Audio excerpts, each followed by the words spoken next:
只係一盤散沙。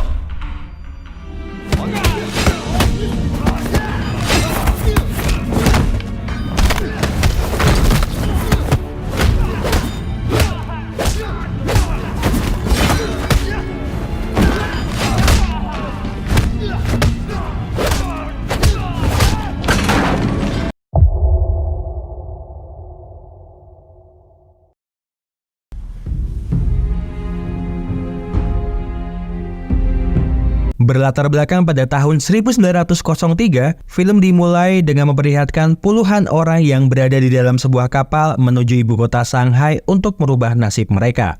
Shanghai adalah impian seluruh orang Cina. Tak sedikit banyak orang telah menempuh jalan yang salah, masuk ke dalam gangster dengan rayuan anggur dan uang yang mudah. Namun, konsekuensinya adalah kematian. Di sana hanya ada satu peraturan, yaitu hanya yang terkuat yang dapat bertahan hidup. Seorang gadis kecil bernama Zaihua terlihat akan memakan ubi yang dia bawa. Namun, seorang preman malah merebut ubinya sehingga membuat Ma Zhongzhen sangat marah kepada orang itu. Teman-teman preman itu pun tidak terima dengan apa yang telah dilakukan oleh Ma kepada bos mereka, sehingga membuat mereka bergerak mengeroyok Ma yang seorang diri.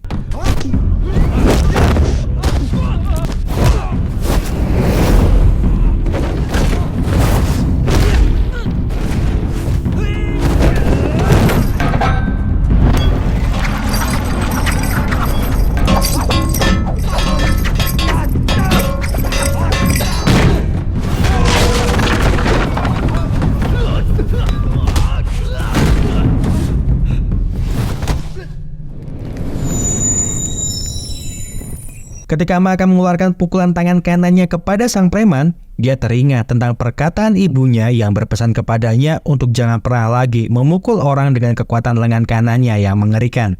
Gelang giok pemberian ibunya adalah sebagai pengingat agar tidak ada lagi orang terluka karena pukulannya ketika dia sedang marah.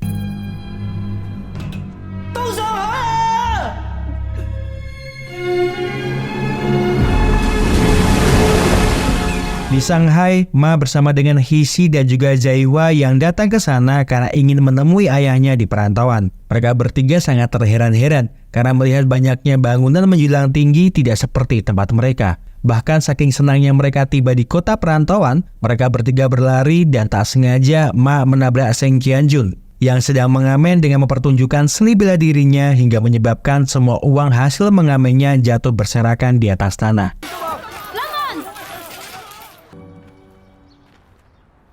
Mereka bertiga pun kini telah sampai di tempat yang mereka tuju, yaitu sebuah villa pemukiman warga perantauan yang ingin bekerja di Shanghai. Guru Bing merupakan pemimpin pemukiman tersebut yang mengatur segala kebutuhan makanan untuk orang-orang yang tinggal di tempat itu. Putri semata wayangnya, Qiang Jun, yang tak sengaja melihat keberadaan Ma di sana, sangat begitu tidak senang lantaran peristiwa yang menyebabkan dia banyak kehilangan uang hasil dia mengamen.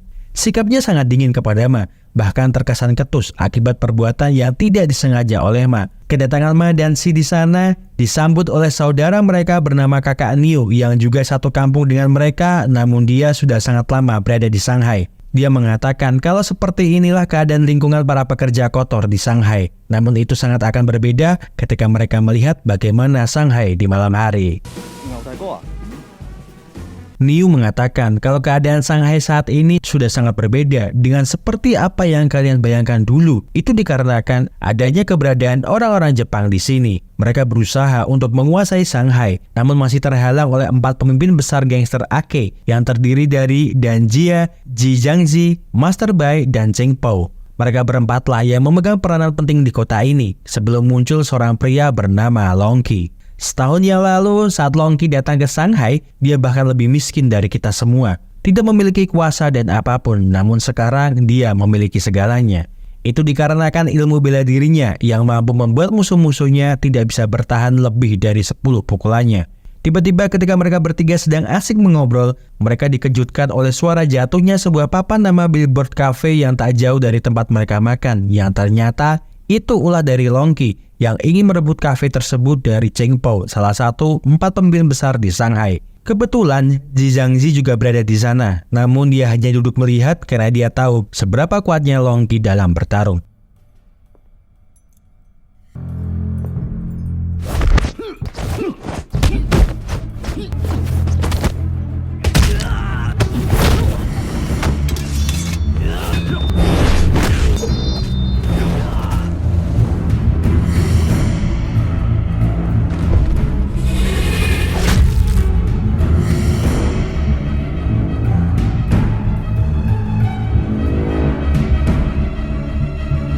Setelah berhasil membunuh Cheng Po dalam sekejap di depan mata semua orang-orang yang berada di sana, Long Qi mengumumkan kalau kafe ini sudah menjadi miliknya. Jika ada yang keberatan dengan caranya memiliki kafe ini, silakan maju ke depan untuk mengambilnya kembali. Dia juga berpesan kepada Zhang Zi kalau setengah Shanghai adalah miliknya dan setengahnya lagi milik kalian bertiga. Jalan di depan sana adalah perbatasan mereka.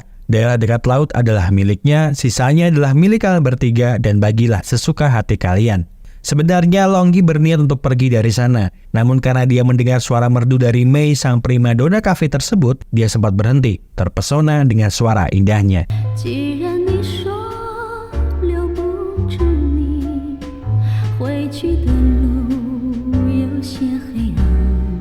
Niu mengatakan kepada Ma, kalau di Shanghai semuanya bisa berubah dalam sekejap mata, seperti halnya dengan apa yang terjadi di depan mata mereka. Lihatlah Long Qi, yang sama sekali tidak takut dengan kekuatan dari 4 pemimpin Shanghai, karena ilmu bela diri yang dia kuasai, dan membuat semua orang sangat takut kepadanya. Setelah peristiwa semalam, Zhang Zi bertemu dengan Dan Jia beserta Master Bai yang merupakan 2 pemimpin besar Shanghai lainnya di markas mereka. Mereka tak menyangka kalau Cheng Po bisa mati dengan mudahnya seperti itu, padahal dia telah melatih kekuatan batinnya selama 20 tahun. Zhang Zi mengatakan kepada mereka kalau Long Qi menginginkan setengah Shanghai untuk dirinya, sementara setengahnya lagi untuk mereka. Jelas saja mendengar permintaan Long Qi yang seperti itu membuat Dan Jia sangat marah, karena mereka juga berdarah-darah dalam merebut kekuasaan di Shanghai. Namun Master Bai mempunyai pikiran lainnya dengan meminta mereka berdua bersabar menunggu sampai Long Qi merebut banyak wilayah lainnya sehingga mereka bisa panen dengan apa yang saat ini telah dilakukan oleh Long Qi. Keesokan harinya, Niu membawa Ma dan Si ke tempat kakak Liu untuk mendapatkan sebuah pekerjaan sebagai kuli panggul di tempatnya. Niu meyakinkannya kalau orang yang dia bawa bukanlah orang biasa karena dia mempunyai kekuatan setara dengan 5 orang. Mendengar hal tersebut tentu saja membuatnya tidak percaya begitu saja dan akan membuktikannya sendiri di depan matanya.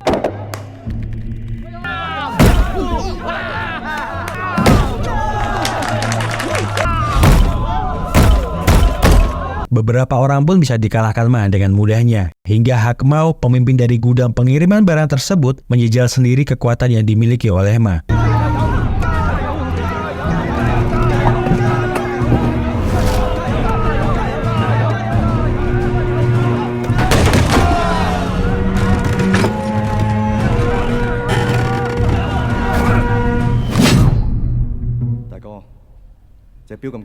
Mao sangat terkesan dengan kekuatan yang dimiliki oleh Ma. Meskipun dia sempat dicurangi oleh Liu, namun Mao berjanji akan memperkerjakannya di sini dengan bayaran 3 sen per harinya. Singkat cerita, setelah pulang bekerja, ayah Zaihua memberikan putrinya itu hadiah kembang api hasil dari dia bekerja hari ini. Ketika Ma akan pergi untuk mandi, ayah Hua memanggilnya dan menunjukkan bungkusan tah yang dia curi dari tempat mereka bekerja, yang ternyata berisi opium bernilai $700. Dia menawarkan kepadanya, kalau mereka ingin cepat kaya, mereka bisa menjual opium ini ke tempat yang lainnya.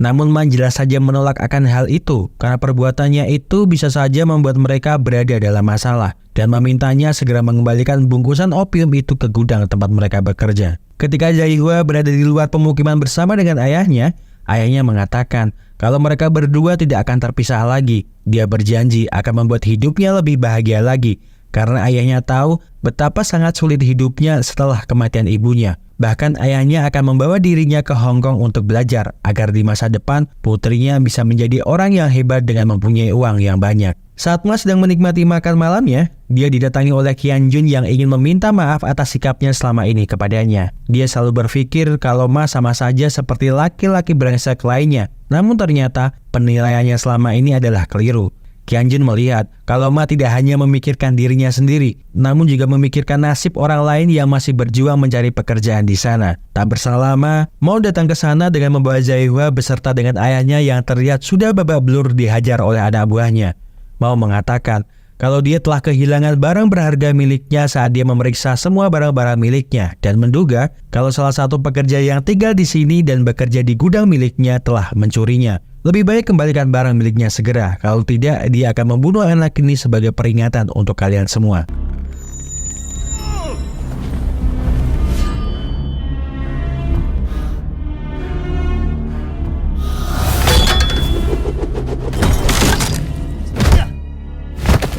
Dengan kemampuan bela dirinya, Guru Bing berhasil menghentikan Mao dan juga Ma yang berniat akan memukul Mao. Guru Bing lalu meminta Mao untuk segera pergi dari sana dan jangan coba-coba untuk berbuat keonaran lagi di tempatnya, karena dia tidak akan tinggal diam saja selama ada orang yang berani berbuat onar di wilayahnya. Segera setelah itu, Ma datang kembali ke gudang Mao untuk menyerahkan barang yang telah dicuri oleh ayah Hua dan sangat menyesalkan lantaran paket ini harus bernilai 1 nyawa manusia. Mao pun mengatakan, kalau 1 nyawa saja belum tentu cukup untuk menebus kesalahan ini, dan mungkin dia akan kembali lagi ke sana untuk membunuh semua orang yang berada di sana.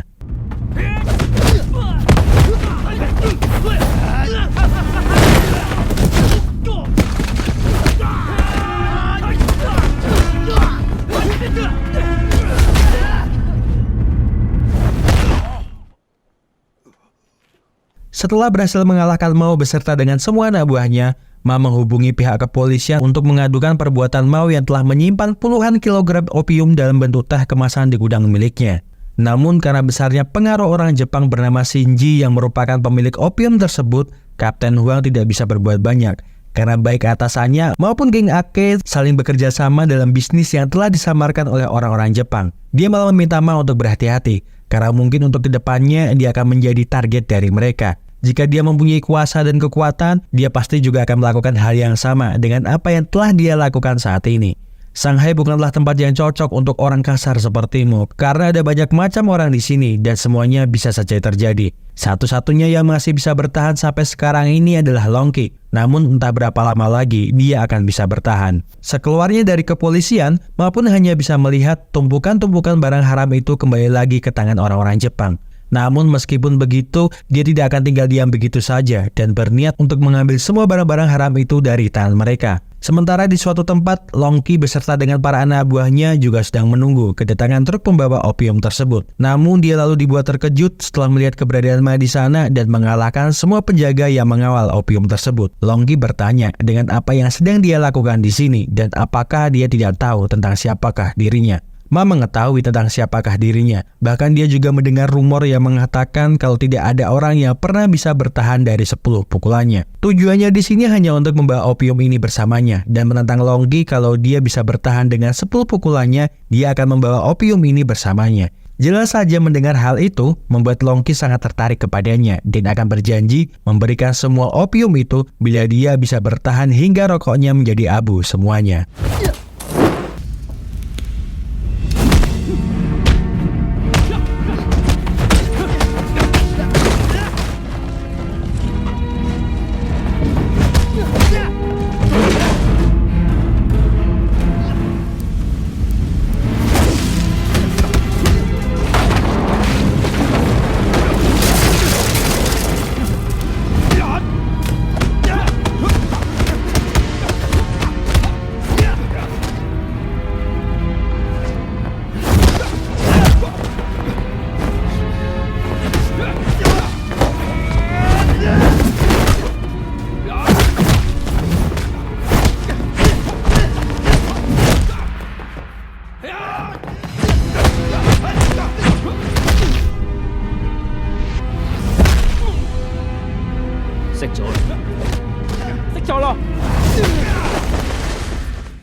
Ma pun berhenti menyerang Long Qi setelah dia mendengar kalau rokok miliknya telah habis menjadi abu semuanya. Karena sesuai dengan kesepakatan, bila rokok miliknya habis, maka barang-barang itu menjadi miliknya. Ma lalu meminjam korek api milik Long Qi yang ternyata akan digunakannya untuk membakar opium itu bersama dengan truk pengangkut opium. Jelas saja melihat hal yang tak terduga seperti itu malah membuat Long Qi tertawa lepas dan terheran-heran dengan apa yang telah dilakukan oleh Ma. Bahkan sebelum Long Qi pergi dari sana, dia berpesan kepada Ma untuk datang menemuinya jika dia sedang membutuhkan bantuan. Keesokan harinya ketika berada di gudang penyimpanan, Ma beserta dengan Si dipecat oleh Liu karena dia telah menghancurkan bisnisnya dengan melaporkan adanya opium kepada kepolisian. Ma sebenarnya sangat kecewa karena perbuatan baiknya itu malah membuat mereka berdua kehilangan pekerjaan.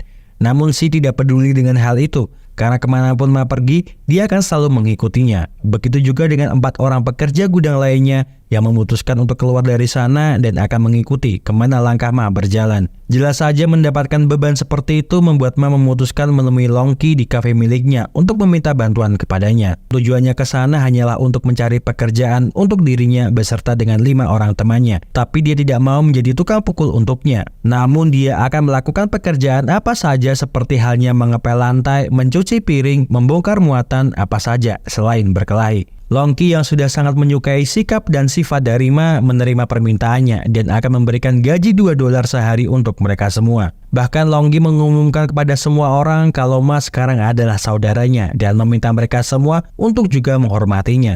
Jelas saja pengumuman tersebut membuat kehebohan di Shanghai yang juga diberitakan oleh koran ternama di kota tersebut. Hubungan Longki dan Mei semakin dekat dan intim. Bahkan Mei sekarang berani bertanya dengan luka-luka yang ada di seluruh tubuhnya. Longki mengatakan kalau luka-luka ini dia dapatkan akibat pertempuran dan dia mempunyai keinginan untuk menjadi satu-satunya raja di Shanghai. Maka dari itu, semua yang sedang dia lakukan akan dia gunakan untuk mewujudkan cita-citanya. Hari-hari pun berlalu dengan sangat cepat. Baik Ma ataupun Longki menjalani kehidupan sesuai dengan apa yang mereka inginkan. Longki semakin mempunyai banyak pengaruh dan uang, hasil kerja kerasnya selama ini dan semakin dekat dengan gadis pujaannya. Sementara Ma yang nampak sangat bahagia dengan kehidupan sederhana yang dia jalani, sering dimintai pertolongan oleh teman-teman penghuni villa yang ingin mendapatkan pekerjaan di tempatnya bekerja. Meskipun dia bukanlah pemilik dari kafe tersebut, namun ketika Ma meminta Longki untuk menampung teman-temannya yang ingin bekerja di sana, dia tidak pernah menolak permintaan saudara angkatnya tersebut. Ma dan Qiangjun pun terlihat semakin dekat, meskipun mereka masih malu untuk mengungkapkan perasaan mereka satu dengan yang lainnya.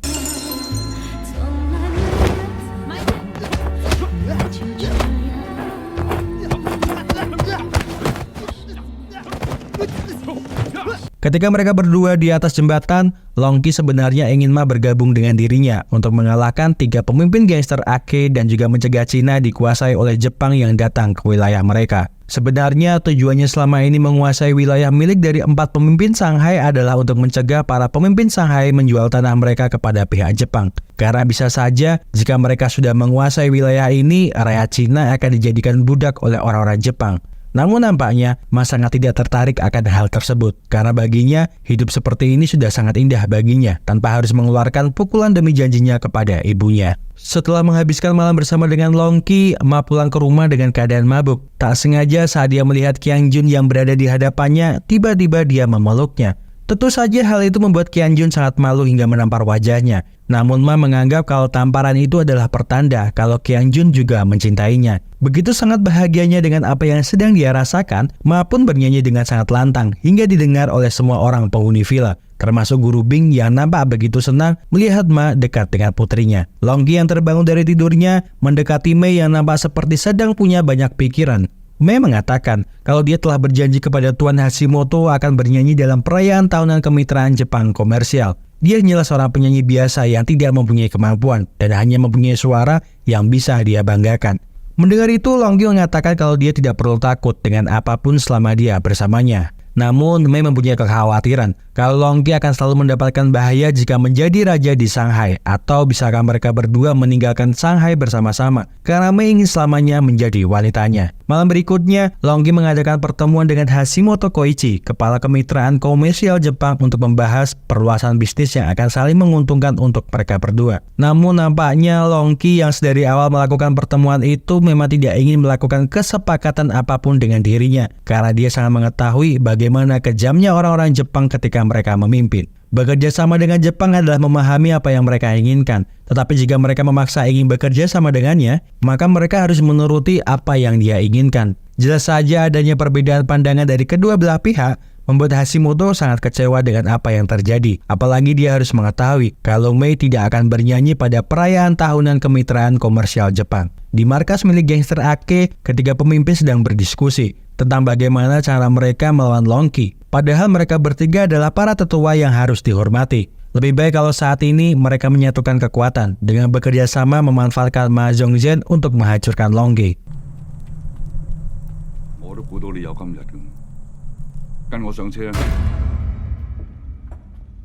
Sesampainya Guru Bing di markas gangster Ake, dia disambut dengan rasa hormat karena masa lalu mereka. Dulunya Guru Bing adalah guru sekaligus panutan mereka dalam menguasai Shanghai. Namun setelah kematian istrinya, dia menghilang meninggalkan semua yang telah dia capai. Mereka meminta Guru Bing membantu mereka dalam mengalahkan Long Qi karena terlihat bahwa Hanmu berhubungan baik dengan Long Qi. Namun Guru Bing mengatakan kalau Ma tidak ada hubungannya dengan Long Qi karena dia hanya bekerja untuknya. Saking inginnya Guru Bing melindungi Ma, dia bahkan mengatakan kepada mereka kalau Ma adalah menantunya yang merupakan calon suami putri bungsunya. Dia datang ke sini untuk pernikahan dan akan meninggalkan Shanghai dengan kereta terakhirnya besok. Guru Bing meminta maaf jika dia bersalah kepada mereka dan meminta maaf juga kalau calon menantunya berbuat salah kepada mereka. Segera setelah itu, Guru Bing meminta Ma untuk segera mengemasi barang-barangnya untuk pergi dari Shanghai bersama dengan Qiangjun. Karena situasi berbahaya ini tidak bisa diselesaikan dengan hanya pukulanmu. Sebenarnya Hashimoto dan Shinji telah mengatur sebuah rencana dengan menemui 3 pemimpin gangster Ake untuk bekerja sama dengannya menghancurkan Long Qi. Bahkan diam-diam, dia telah menyuap kaki kanan kepercayaan Long Qi untuk membunuhnya dengan sebuah pena yang sudah diberi racun.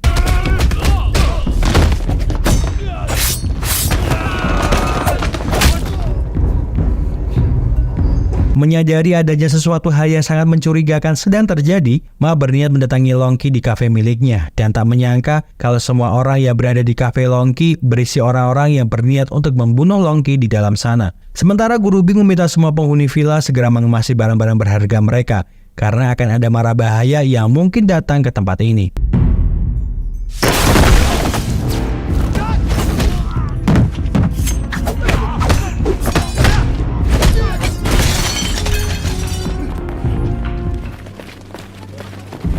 Ternyata orang-orang dari gangster Ake sudah berada di luar untuk menghabisi semua orang-orang yang berada di sana.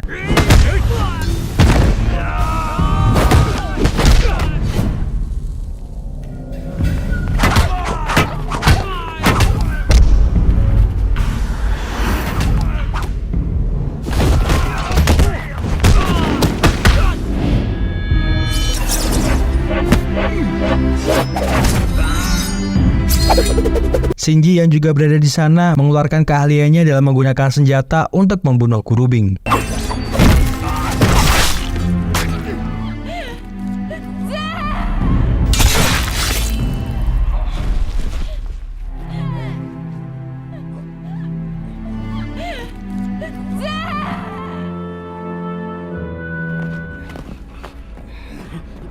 Ma pun berhasil membawa Long Qi menjauh dari orang-orang yang akan membunuh Long Qi. Namun ketika dia sedang melihat-lihat keadaan di sekitarnya, tiba-tiba Long Qi menutup pintu agar Ma tidak bisa masuk ke dalam sana karena Hashimoto beserta dengan para bawahannya telah berada di tempat itu.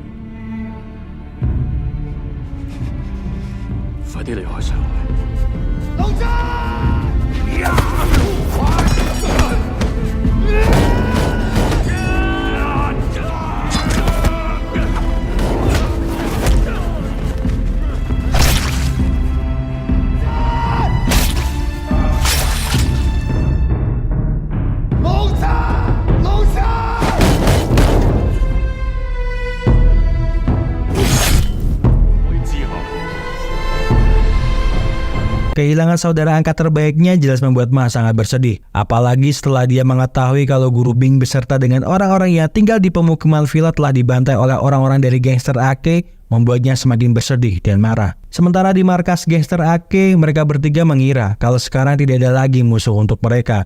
Namun ternyata Hashimoto telah memperdaya mereka dengan mengatakan kalau Shanghai akan menjadi milik Jepang. Mulai saat ini dan seterusnya, wilayah geng Ake akan berada di bawah kekuasaan kemitraan komersial Jepang. Mau tidak mau, mereka bertiga pun terpaksa menandatangani perjanjian itu. Kalau tidak, mereka tidak akan bisa keluar dari ruangan ini hidup-hidup. Ma kini berniat untuk membalaskan dendam kematian keluarganya dan juga orang-orang yang berharga di hidupnya kepada gangster Ake beserta dengan orang-orang Jepang yang ada di balik semua ini. Dia juga berniat untuk menyelamatkan Qiangjun yang telah disekap oleh mereka. Ma tidak peduli, meskipun dia harus melanggar janjinya kepada ibunya karena ada sebagian orang yang kalau tidak diajar, dia tidak akan sadar.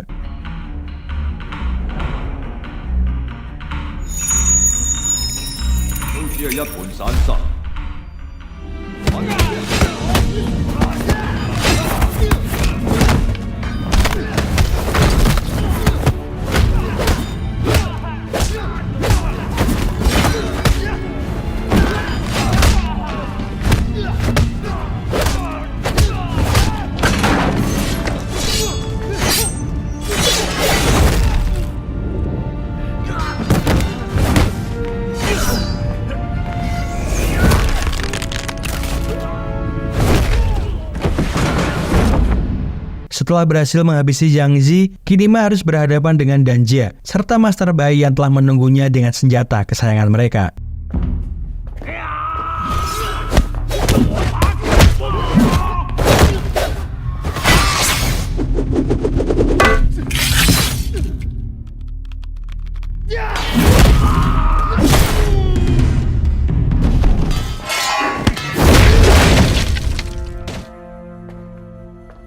Shinji pun seperti sangat menyepelekan kekuatan dan kemampuan yang dimiliki oleh Ma dan berpikiran seakan-akan dia bisa mengalahkannya. Bahkan dia tersenyum dan tertawa ketika Ma bertanya apakah dia yang telah membunuh Guru Bing.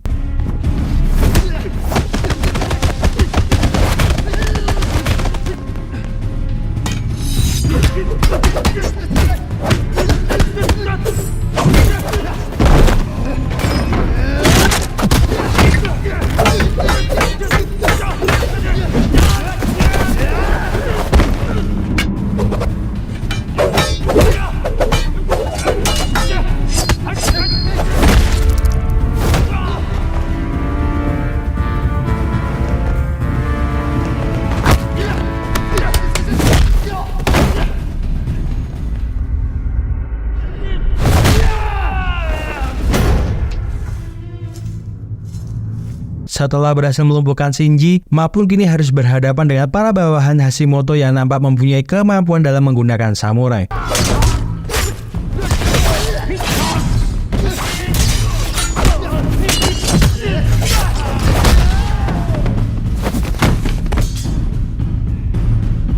Ternyata Shinji terlihat masih hidup dan berniat untuk membunuh Ma dengan senjata andalannya. Namun Qianjun yang berhasil lolos dari tempatnya yang disekap melemparkan senjatanya sehingga mengenai tangan dari Shinji.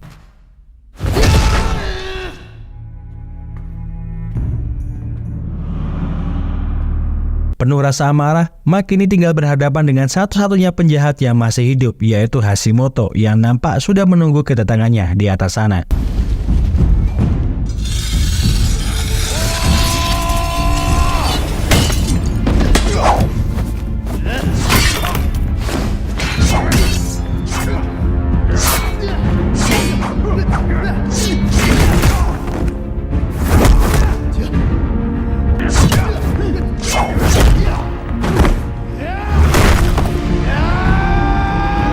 Dengan mengingat semua kejadian yang telah dialaminya dan juga kematian orang-orang yang berharga dalam hidupnya, Ma pun terpaksa mengeluarkan pukulan kanan terkuatnya. Meskipun itu harus membuatnya tidak menepati janjinya kepada ibunya.